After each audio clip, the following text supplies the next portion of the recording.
मणिपूरच्या मुद्द्यावरून शरद पवारांनी पंतप्रधान मोदी यांच्यावर टीका केली आहे। महाराष्ट्रातही मणिपूरसारखं काहीतरी घडेल की काय अशी चिंता वाटते असं पवारांनी म्हटलं। मणिपूरमध्ये जे घडलं तेच आजूबाजूच्या राज्यात घडलं, कर्नाटकमध्ये घडलं। मणिपूरवर एवढं मोठं संकट आल्यानंतरही तिथल्या जनतेला दिलासा द्यावा असं मोदींना वाटलं नाही।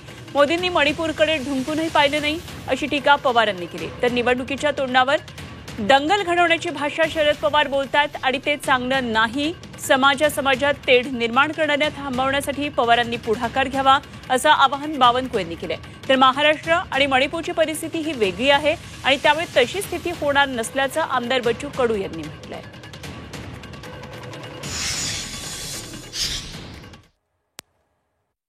आज अखेर युद्ध मणिपूरला झाल्याच्या नंतर देशाच्या प्रधानमंत्र्यांनी तिकडे आपण चक्कर टाकावी, लोकांना दिलासा द्यावा, हे कधी त्यांना वाटले नाही।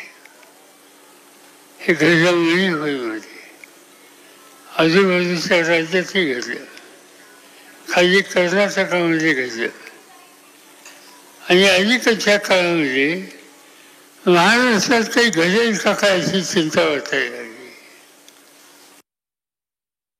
शरद पवार साहेब निवडणुकीच्या राजकारणाकरता या स्तरावरचं बोलताय हे काही चांगलं नाही आहे। महाराष्ट्राचं अनेक वर्ष प्रतिनिधित्व शरद पवार साहेबांनी केलं आणि त्यांच्या तोंडून दंगल घडवण्याची भाषा ही काही योग्य नाही आहे। महाराष्ट्राची जनता सुज्ञ आहे। राहिला प्रश्न महाराष्ट्र जाळण्याचा, महाराष्ट्र पेटवण्याचा, तर गृहमंत्री देवेंद्र फडणवीसजी सक्षम आहेत। या महाराष्ट्रात तशी स्थिती कधीच येणार नाही।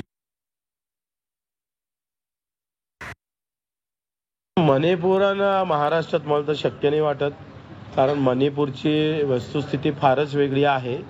मणिपूर एकदम छोटं राज्य आहे आणि महाराष्ट्र हा पूर्वग्रामी असणारा राज्य असल्यामुळं पवार साहेबांनी कसं ते बयान केलं, कुठल्या आधारावर केलं मला माहीत नाही।